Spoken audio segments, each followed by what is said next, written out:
Salam dəyərli abituriyentlər, hər vaxtınız xeyirli olsun. Bugünkü mövzumuz coğrafiya fənnindən kartoqrafik tədqiqat metodları haqqında olacaq.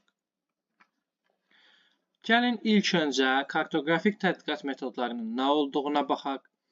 Ümumiyyətlə biz coğrafi xəritələrdən məlumat əldə etmək üçün kartoqrafik tədqiqat metodlarını tətbiq edirik. Və kartoqrafik tədqiqat metodları 3 yerə ayrılır. Vizual təhlil, qrafik təhlil və kartometrik təhlil olmaqla. Gəlin indi bu təhlillərin xüsusiyyətlərinə nəzər salaq. İlk öncə başlayaq vizual təhlildən.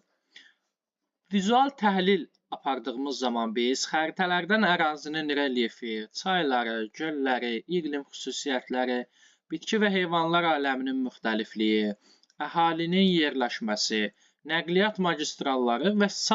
haqqında məlumatların əldə edilməsi və onlar arasında əlaqənin müəyyən olunmasıdır. Məsələn, biz slaydda gördüyümüz Azərbaycanın fiziki xəritəsini təhlil etsək vizual olaraq, biz burada olan relyef, düzənlik, yəni və dağlıq ərazi, çaylar, iqlim xüsusiyyətləri, bitki heyvanlar aləminin müxtəlifliyi və digər məsələlər haqqında məlumat əldə edə bilərik. Bu şəkildə biz xəritəni vizual olaraq təhlil edə bilərik. Vizual təhlil zamanı xəritələrdən obyekt, hadisə və proseslərin keyfiyyət və bəzi kəmiyyət göstəricilərini də oxumaq olur. Məsələn, hündürlüyü tutaq ki, qeyd olunub, baxın burada Bazardüzü 4466 metr, yan silsilədə Şahdağ 4243 metr. Bu kəmiyyət göstəricisi hesab olunur və yaxud dərinliklərdə həmçinin biz bunları oxuya bilərik və bir sıra coğrafi qanuna uyğunluqları aşkar edə bilərik. Vizual təhlil zamanı biz bu ardıcıllıqla getməliyik. İlk öncə xəritənin riyazi əsasını müəyyən etməliyik, yəni miqyasını müəyyən etməliyik. Daha sonra xəritədə olan obyekt və hadisələrin təsvir olunduğu üsulu aydınlaşdırmalıyıq. Bu keyfiyyət fonu üsuludur, bu areal üsuludur. Bu üsullar, xəritədə təsvir üsulları bizim əvvəlki dərslərimizdə izahı var. Daha sonra ərazinin ümumi coğrafi səciyyəsini verməliyik və sonda nəticə çıxarmalıyıq. İndi gəlin buna uyğun olaraq biz Lənkəran Astara İqtisadi rayonunun fiziki xəritəsinin vizual təhlilinə nəzər salaq. İlk öncə başlayırıq nədən? Xəritənin riyazi əsasından. Xəritənin miqyası nə qədərdir? Baxın, qeyd olunub. 1 bölünsün 2.500.000.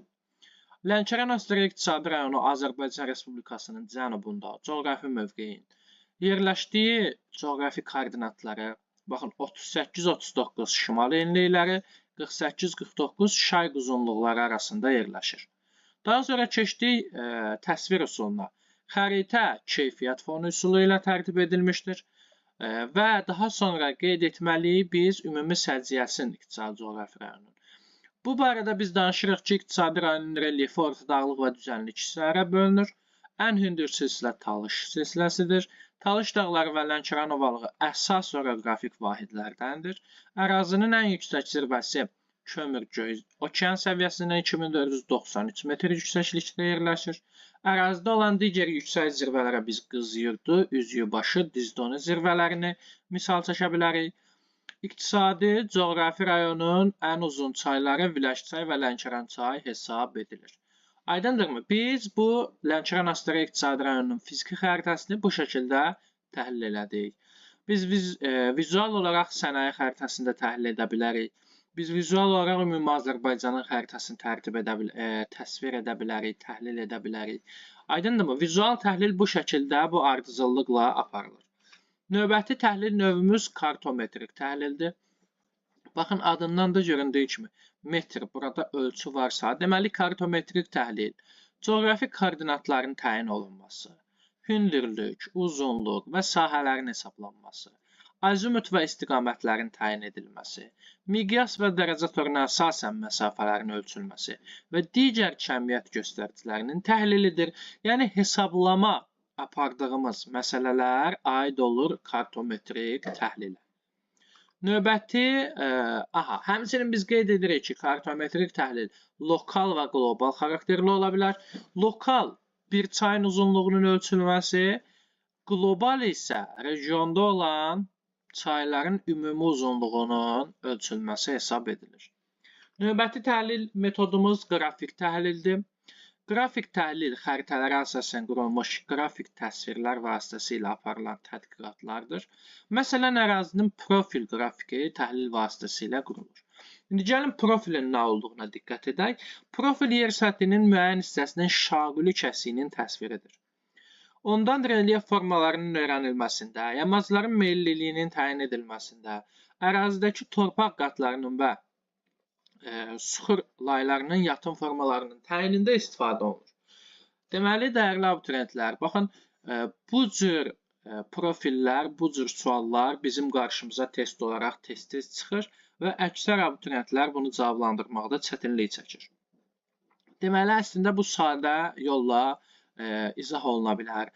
Baxın, məsələn, başlayırıq A nöqtəsindən. A nöqtəsi başlayır 202 metr hündürlükdən. Baxın, aşağıda da 200 metrdən nisbətən yuxarı A nöqtəsi 202 metrdən başlayır. Daha sonra isə diqqətlə baxsaq, çaya qədər, yəni C-yə qədər 130 metrə kimi aşağı düşür. Baxın, aşağı düşür. Aydındırmı? 130 metrə kimi. Daha sonra isə 130 metrdən yenidən D nöqtəsinə, yəni 201 metrə kimi yuxarı qalxır. Bu şəkildə biz rahat və anlaşıqlı olaraq ərazinin profilini qrafik təhlil vasitəsilə təhlil edə bilərik. Testlərdə düşdüyü zaman, yəni biz əsas nöqtələrin hündürlüyünə baxıb onları uyğunlaşdırmalıyıq. Bu şəkildə baxın, xüsusilə çaya diqqət etməliyik. Bu şəkildə biz bu cür sualların, bu cür testlərin düzgün cavabını tapa bilərik. Həmçinin biz qeyd edirik ki, coğrafi informasiyaların təqdim edilməsinin müxtəlif üsulları var. İnformasiyalar cədvəl, sxem, kartoqram, kartodiaqram, xəritə, mətn şəklində verilə bilər. Coğrafi informasiya mənbələri kimi biz qrafik və diaqramlardan xüsusilə istifadə edirik və burada informasiyanın sistemləşdirilməsi, təhlili və təqdimatı sahəsində fəaliyyət göstərilir. Diaqramlar formasına görə müxtəlif olur. Xətti diaqramlar, sahəvi diaqramlar, dairəvi diaqramlar və sütunlu diaqramlar olmaqla 3 yerə ayrılır.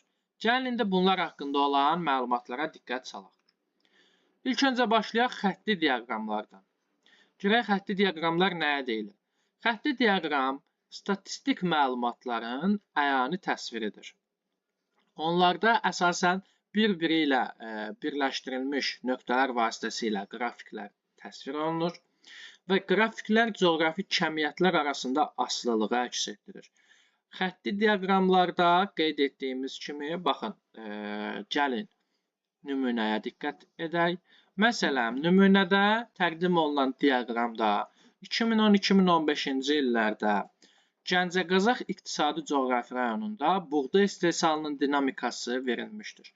Baxırıq 2010-cu ildə, məsələn, 149.053, 2011-ci ildə 149.475, 2012-də 184.665, xülasə bu şəkildə davam edir. Daha sonra nöqtələr birləşdirilir və bu adlanır xətti diaqram. Aydındırmı?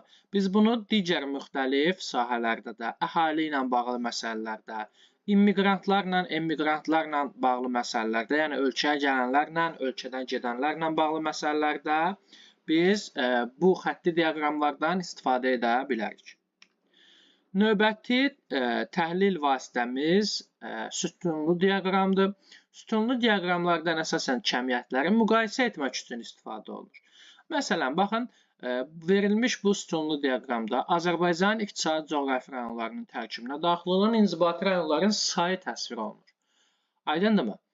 Bütün iqtisadi rayonlar yazılıb və bu iqtisadi rayonlarda neçə deməli inzibati rayon var.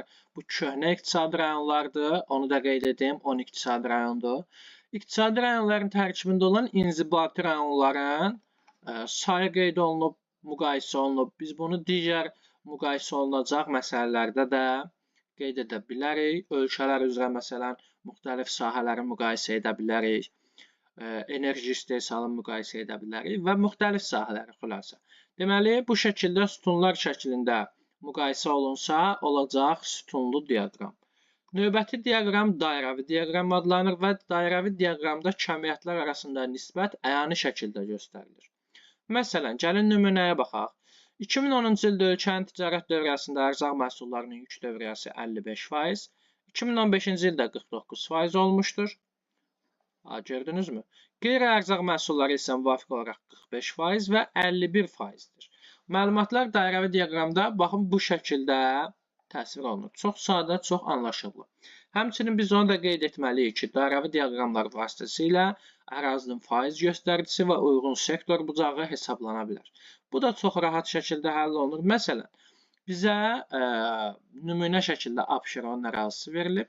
Biz Abşeron ərazisinin faiz göstəricisini tapmaq üçün ümumi Azərbaycanın ölkə ərazisinin 86,6 min km² götürməliyik 100%. Abşeronun ərazisini isə götürməliyik, yəni 5,9 min km² x%. Bu şəkildə tənasübü həll edib 6,8% taparıq. Uyğun sektor bucağının tapılması zamanı isə ölkənin sahəsini götürməliyik 360 dərəcə, Abşeronun sahəsini götürməliyik x.